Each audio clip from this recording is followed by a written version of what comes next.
Hello mga lod! Alam nyo ba kung ano ang badyang? Ang badyang ay gamot sa sinasapian. Nagpapalayos ng sumasapi sa tao, sa espiritu. Ngayon, ito ang gagamitin niya, itong katawan niya. Puputulin mo yan, tapos ilagay mo sa daliri. Daliri ng paa o daliri ng kamay.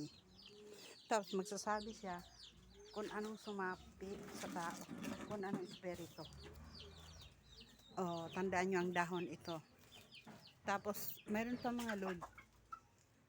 Pwede siyang gamitin pagka, halimbawa may nagdumi dun sa bahay nyo, tapos gusto mong malaman kung sino ang nagdumi or umihi dun sa loob ng bahay nyo. Ipatong mo lang yan, dahon o yung katawan, basta badyang. O ngayon, malalaman mo kung sino dahil mangangati yun. Tsaka, mayroon pa siyang paggagamitan, hindi lang yun.